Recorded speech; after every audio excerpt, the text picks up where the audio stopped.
Peraturan Lembaga Administrasi Negara Republik Indonesia Nomor 1 Tahun 2021 tentang pelatihan dasar calon pegawai negeri sipil. Nah, di sini ada beberapa perbedaan teman-teman dari peraturan yang sebelumnya, yaitu peraturan nomor 12 tahun 2018. Nah, di sini aku kasih informasi buat kalian menimbang bahwa untuk memenuhi kebutuhan pelaksanaan pelatihan dasar calon pegawai negeri sipil yang disesuaikan dengan dinamika pengembangan kompetensi, perlu nih dilakukan perubahan metode dan mekanisme penyelenggaraan pelatihan dasar bagi calon pegawai negeri sipil. 2. Bahwa peraturan Lembaga Administrasi Negara Nomor 12 Tahun 2018 tentang pelatihan dasar calon pegawai negeri sipil sudah tidak sesuai dengan perkembangan kebutuhan pengembangan kompetensi sehingga perlu diganti.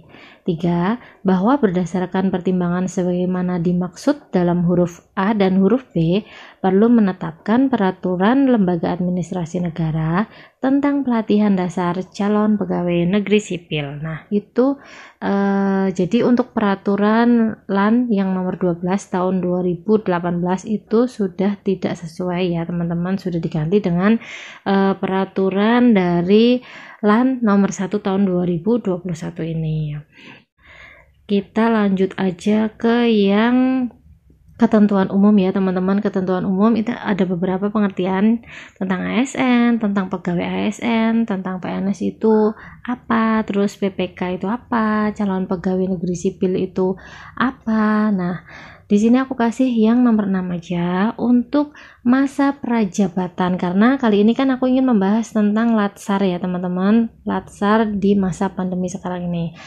Untuk masa prajabatan, apa sih yang dimaksud? Itu adalah masa percobaan selama 1 tahun yang wajib dijalani oleh CPNS melalui proses pendidikan dan pelatihan. 7 nih, pelatihan dasar CPNS adalah pendidikan dan pelatihan dalam masa prajabatan yang dilakukan secara terintegrasi untuk membangun integritas moral, kejujuran, semangat, dan motivasi nasionalisme dan kebangsaan, karakter kepribadian yang unggul dan bertanggung jawab, dan memperkuat profesionalisme serta kompetensi bidang. 8. Pelatihan dasar CPNS klasikal yang selanjutnya disebut pelatihan klasikal adalah pelatihan dasar CPNS yang strategi pembelajarannya sebagian besar dilakukan melalui proses pembelajaran tatap muka di dalam kelas. Jadi ini yang dimaksud dengan on class ya teman-teman, on class. Jadi kalian nanti ada pembelajaran di dalam kelas. Jadi nanti ada Widya Iswara yang memberi materi-materi untuk kalian semuanya. Itu ketika sebelum pandemi ya teman-teman. Kayak aku dulu itu masih mengalami yang latsar offline. Terus 9, pelatihan dasar CPNS terpadu yang selanjutnya disebut blended learning. Ini seperti video aku sebelumnya yang udah aku jelasin. Apa sih yang dimaksud blended learning? Blended learning itu adalah pelatihan dasar CPNS yang dilakukan dengan memadukan proses pembelajaran tatap muka di dalam kelas dengan proses pembelajaran secara daring. Nah, jadi ada kebijakan tersendiri untuk latsar yang sebelumnya itu biasanya dilakukan secara off class atau offline. Sekarang ada kebijakan karena ada pandemi ya teman-teman, sehingga kita mengurangi tatap muka antara pembicara atau Widya Iswara dan menghindari juga perkumpulan massa. Jadi sekarang ada peraturan terbaru yaitu latsar dengan metode blended learning. 10. Pelatihan mandiri secara daring yang selanjutnya disebut pelatihan mandiri adalah pembelajaran mandiri yang dilakukan oleh peserta pelatihan dasar CPNS secara daring dengan memanfaatkan sistem pembelajaran yang dikembangkan oleh Lembaga Administrasi Negara. 11. Pelatihan jarak jauh yang selanjutnya disebut distance learning adalah pembelajaran kolaboratif antara peserta pelatihan dasar CPNS dan tenaga pelatihan dengan memanfaatkan sistem pembelajaran yang dikembangkan oleh Lembaga Administrasi Negara dan dikelola bersama dengan lembaga pelatihan pemerintah yang terakreditasi. 12. Peserta pelatihan dasar CPNS yang selanjutnya disebut peserta adalah CPNS yang memenuhi persyaratan sebagai peserta pelatihan dasar CPNS-nya.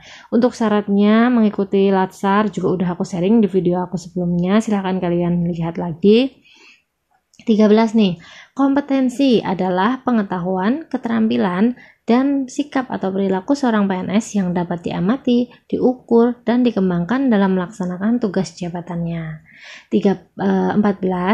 Kompetensi sosial kultural adalah pengetahuan, keterampilan, dan sikap atau perilaku yang dapat diamati, diukur, dan dikembangkan terkait dengan pengalaman berinteraksi dengan masyarakat majemuk dalam hal agama, suku dan budaya, perilaku, wawasan kebangsaan, etika, nilai-nilai, moral, emosi, dan prinsip yang harus dipenuhi oleh setiap pemegang jabatan untuk memperoleh hasil kerja sesuai dengan peran dan fungsi jabatan.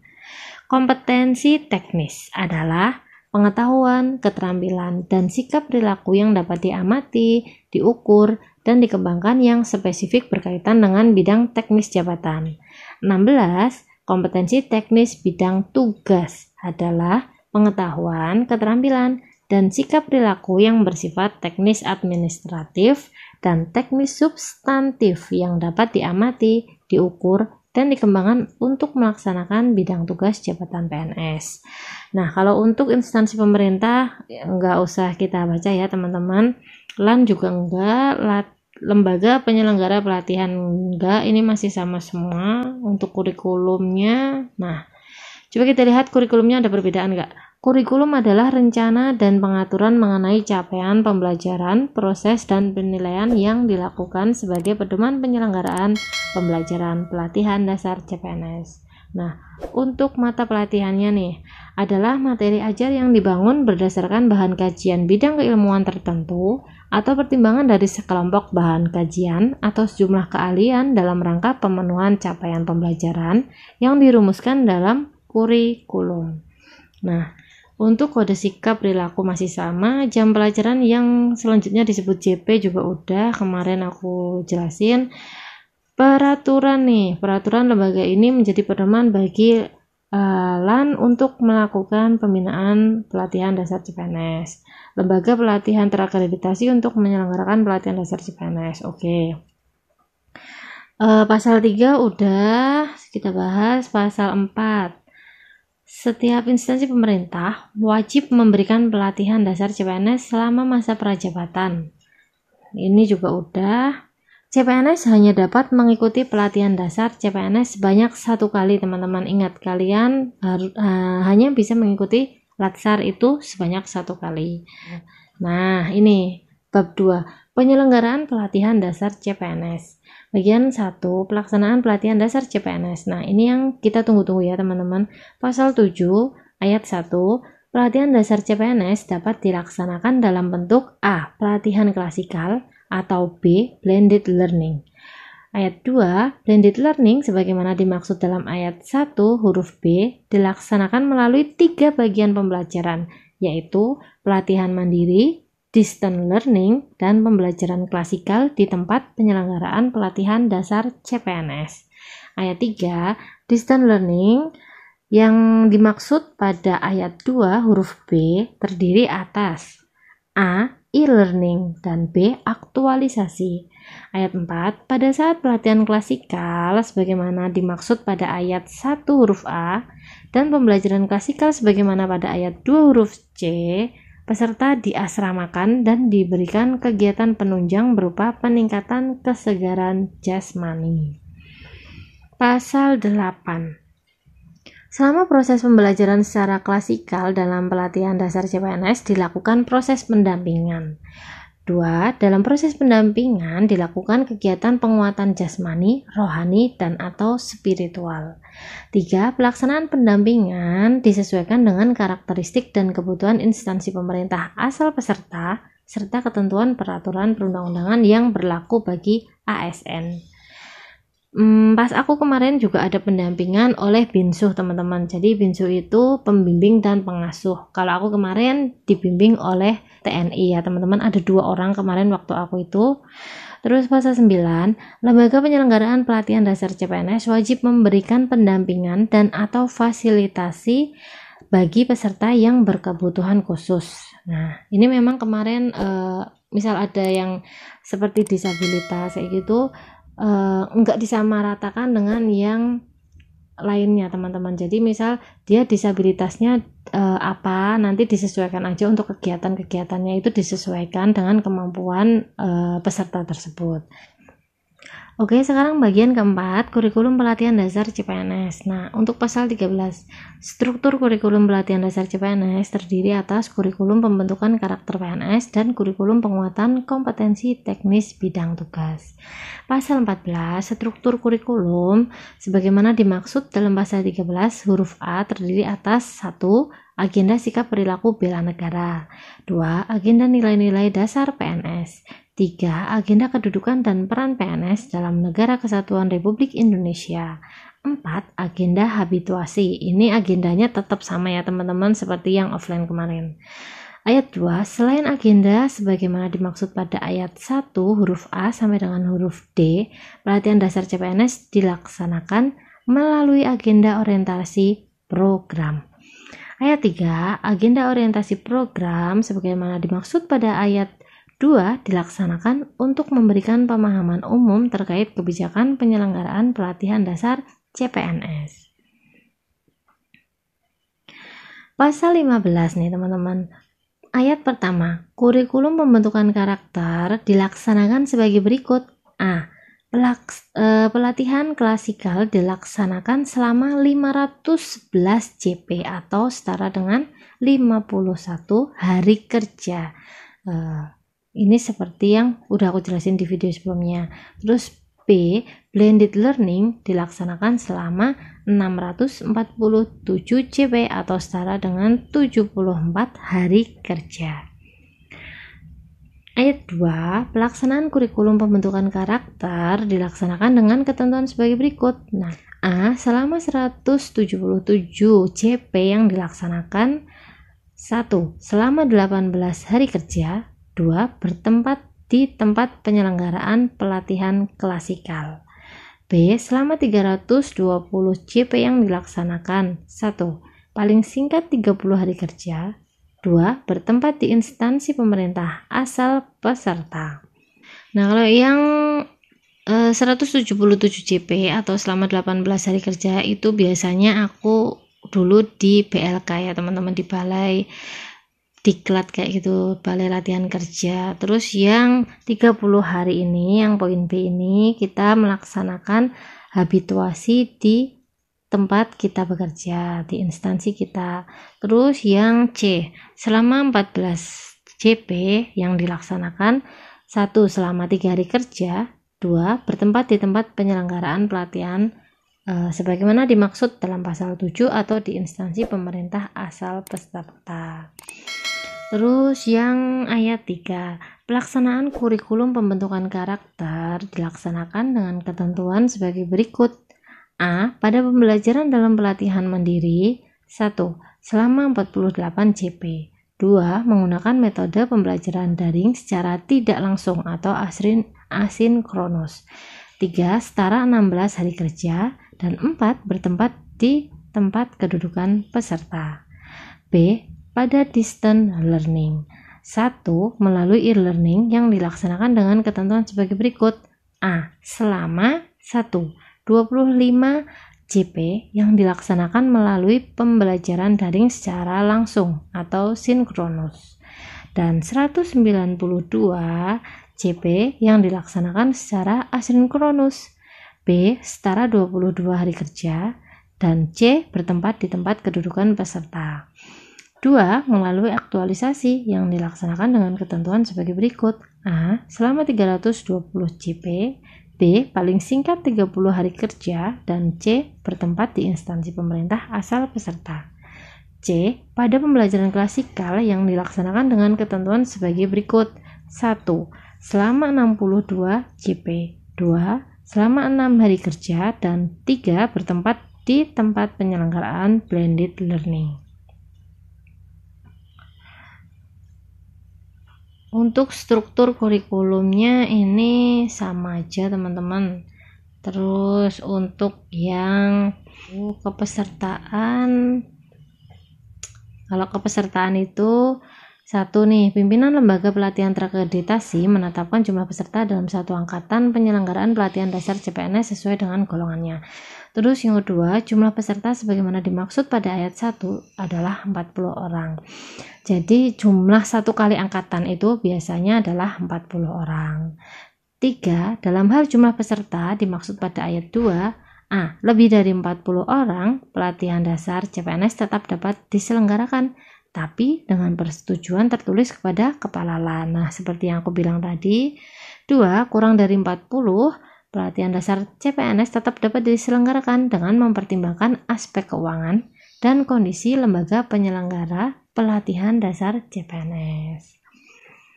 Kemudian, dengan mempertimbangkan jumlah peserta dan kemampuan penyelenggaraan pelatihan dasar CPNS, pimpinan lembaga pelatihan terakreditasi dapat menggabungkan peserta golongan 3 dan 2 dalam satu angkatan berdasarkan atas persetujuan tertulis dari LAN. 2. Penggabungan peserta diberikan pembelajaran dengan memperhatikan karakteristik peserta dan kebutuhan penilaian evaluasi peserta dan pencapaian tujuan pembelajaran. Nah, ini nih teman-teman. Peserta harus memenuhi persyaratan dokumen sebagai berikut. Ini syarat-syarat ketika kalian akan melaksanakan latsar. Yang pertama, keputusan pengangkatan sebagai CPNS. 2. Pernyataan melaksanakan tugas dari PPK instansi pemerintah asal peserta. Jadi nanti kalian juga mengumpulkan SPMT. Yang tanda tangan adalah dari instansi kalian sendiri. 3. Keterangan sehat dari dokter pemerintah. Kalau aku kemarin bisa dari puskesmas, bisa dari rumah sakit, itu bebas. 4. Penugasan dari PPK instansi pemerintah asal peserta. Nanti ada surat tugasnya dari kantor kalian, teman-teman. 5. Pernyataan kesediaan mematuhi ketentuan yang berlaku dalam penyelenggaraan pelatihan dasar CPNS. Nah, itu untuk syarat-syaratnya. Untuk evaluasi pelatihan dasar CPNS ini enggak perlu kita bahas. Terus untuk aspek penilaian evaluasi peserta terdiri dari 1. Evaluasi sikap perilaku, 2. Evaluasi akademik, 3. Evaluasi aktualisasi, dan 4. Evaluasi penguatan kompetensi teknis bidang tugas. Nah, untuk bobot nilainya, bobot penilaian evaluasi peserta itu sebagaimana dimaksud pasal 22 tadi, untuk pelatihan klasikal adalah sebagai berikut. 1. Evaluasi sikap perilaku dengan bobot penilaian 10%. Sedangkan yang evaluasi akademik bobotnya adalah 20%. Untuk evaluasi aktualisasi bobotnya adalah 50%. Dan evaluasi penguatan kompetensi teknis bidang tugas dengan bobot penilaian 20%. Nah, untuk yang evaluasi sikap perilaku, sebagaimana pada ayat 1 huruf A terdiri dari penilaian yang dilakukan oleh. Jadi, untuk evaluasi sikap perilaku itu dinilai dari 2 tempat, teman-teman. Yang pertama, dari lembaga pelatihannya itu juga menilai sikap perilaku kalian itu, tapi bobotnya sebesar 5%. Untuk instansi kalian, kantor kalian itu ternyata nanti juga memberikan penilaian terhadap sikap perilaku kalian, itu bobot penilaiannya adalah 5% juga. Nah, terus yang ketiga, evaluasi aktualisasi. Itu terdiri atas 1. Evaluasi rancangan aktualisasi. Kalau rancangan aktualisasi itu bobotnya 20%, teman-teman. Untuk yang kedua, evaluasi pelaksanaan aktualisasi dengan bobot penilaian sebesar 30%. Jadi nanti kalian membuat rancangan aktualisasi bobotnya 20%. Setelah itu kalian membuat laporan aktualisasi bobotnya yang lebih besar, yaitu 30%. Nah, untuk pasal 24 nih teman-teman, bobot penilaian evaluasi peserta untuk blended learning adalah sebagai berikut. A. Evaluasi sikap perilaku dengan bobot penilaian 15%. B. Evaluasi akademik dengan bobot penilaian 20%. C. Evaluasi aktualisasi dengan bobot penilaian 50%. Dan D. Evaluasi penguatan kompetensi teknis bidang tugas dengan bobot penilaian 15%. 2. Evaluasi sikap perilaku sebagaimana dimaksud pada ayat 1 huruf A terdiri atas penilaian yang dilakukan oleh sama nih teman-teman, sama kayak yang tadi. Jadi dari lembaga pelatihan terakreditasinya itu juga menilai kalian bobotnya itu sebesar 10%. Untuk menilai sikap perilaku peserta selama pelatihan mandiri, distance learning melalui e-learning, dan pembelajaran klasikal. Dan instansi kalian juga memberikan penilaian sebesar 5% untuk menilai sikap perilaku peserta selama distance learning melalui aktualisasi di tempat kerja dan pembelajaran penguasaan kompetensi teknis bidang tugas. Jadi nanti ada 2 lembaga ya teman-teman, ada 2 yang menilai kalian, lembaga pelatihannya sama kantor kalian. Terus yang ketiga, evaluasi akademik terdiri atas apa aja nih? Yang pertama, evaluasi akademik pelatihan mandiri dengan bobot penilaian itu sebesar 10%. 2. Evaluasi akademik distance learning melalui e-learning dengan bobot penilaian juga sama sebesar 10%. Yang keempat, evaluasi aktualisasi sebagaimana dimaksud pada ayat 1 huruf C terdiri atas 1. Evaluasi rancangan aktualisasi bobotnya 20%. Dan untuk yang evaluasi pelaksanaan aktualisasinya bobotnya 30%. Pasal 25. Kualifikasi penilaian evaluasi peserta ditetapkan sebagai berikut. Sangat memuaskan dengan capaian skor 90,01 sampai dengan skor 100. B. Memuaskan dengan capaian skor 80,01 sampai dengan 90. C. Cukup memuaskan dengan capaian skor 70,01 sampai dengan 80. D. Kurang memuaskan dengan capaian skor 60,01 sampai dengan 70. Dan E. Tidak memuaskan dengan capaian skor kurang atau sama dengan 60. Oke, untuk peserta yang dinyatakan lulus itu apabila memperoleh kualifikasi paling rendah cukup memuaskan untuk setiap aspek penilaian evaluasi peserta. 3. Peserta dinyatakan ditunda kelulusannya sebagaimana dimaksud pada ayat 1 huruf B apabila memperoleh kualifikasi kurang memuaskan untuk aspek penilaian evaluasi akademik, evaluasi aktualisasi, dan evaluasi penguatan kompetensi teknis bidang tugas. Terus yang keempat, peserta dinyatakan tidak lulus apabila A. Memperoleh kualifikasi tidak memuaskan, B. Memperoleh nilai sikap perilaku dengan kualifikasi kurang memuaskan atau tidak memuaskan, dan C. Jumlah ketidakhadiran peserta lebih dari 6 sesi, 2. 18 JP, dan atau 3. 2 hari secara kumulatif.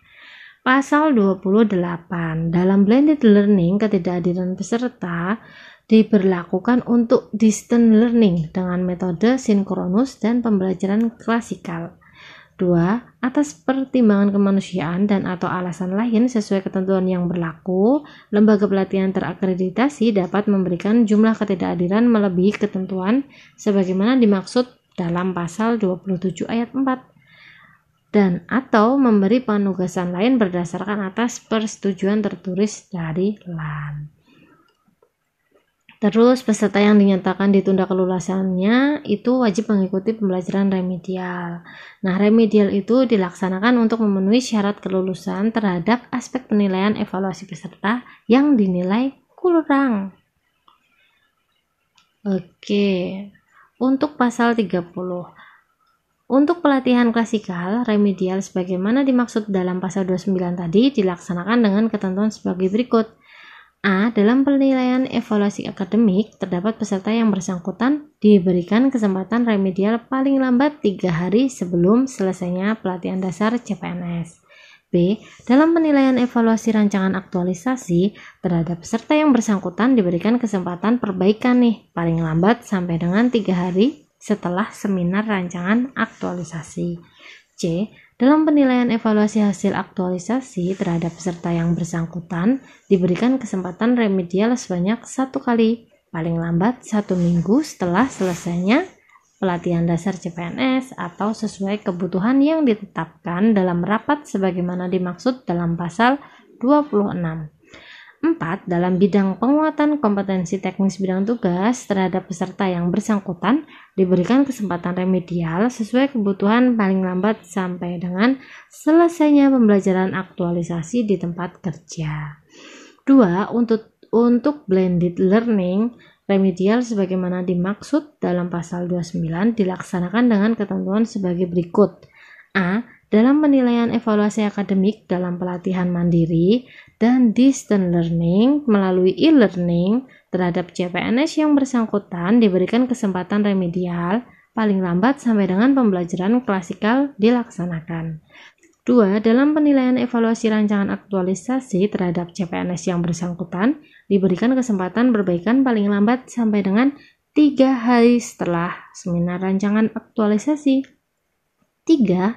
Dalam penilaian evaluasi pelaksanaan aktualisasi terhadap CPNS yang bersangkutan diberikan kesempatan remedial sebanyak 1 kali, paling lambat 1 minggu setelah pelatihan berakhir. 5. Dalam penilaian evaluasi penguatan kompetensi teknis bidang tugas terhadap CPNS yang bersangkutan diberikan kesempatan remedial paling lambat sampai dengan pelaksanaan pembelajaran klasikal. 3. Dalam penilaian evaluasi pelaksanaan aktualisasi dalam pelatihan dasar CPNS dilaksanakan tanpa alokasi pembiayaan. 4. Keseluruhan proses pelaksanaan remedial untuk pelatihan klasikal atau blended learning dilakukan paling lambat 15 hari kerja terhitung sejak rapat sebagaimana dimaksud dalam pasal 26 selesai dilaksanakan. Oke, kita lanjut aja ke yang pembiayaan ya teman-teman. Bagi kalian yang belum tahu nih, pembiayaan pelatihan dasar CPNS itu pembiayaan program pelatihan dasar CPNS itu dibebankan pada anggaran instansi pemerintah asal peserta. Jadi kalian ikut latsar itu gratis teman-teman, yang membiayai adalah instansi kalian bekerja. Terus yang kedua, rincian biaya pelatihan pada kurikulum pembentukan karakter PNS ditetapkan oleh Kepala LAN. Nah, untuk rincian biayanya nggak usah kita bahas ya teman-teman, karena memang gratis, jadi nggak perlu kita pikir lagi. Kita hanya mikir buat rancangan aktualisasi sama laporan aktualisasi aja besok, karena memang waktunya hanya sebentar, tapi kalian benar-benar kayak yang membuat karya ilmiah kayak gitu. Terus ketentuan lain ini nggak perlu dibahas. Nah, ini ada ketentuan peralihan. Pasal 44 yang pertama nih, penyelenggaraan pelatihan klasikal dilaksanakan bagi instansi pemerintah yang belum siap melaksanakan atau menyelenggarakan blended learning. 2. Paling lambat 3 tahun sejak diberlakukannya peraturan lembaga ini, pelatihan dasar CPNS dilaksanakan secara blended learning. 3. Dengan mempertimbangkan kondisi daerah dan atau kondisi lain yang tidak memungkinkan pelaksanaan blended learning, pelatihan klasikal tetap dapat dilaksanakan berdasarkan atas persetujuan tertulis Kepala LAN.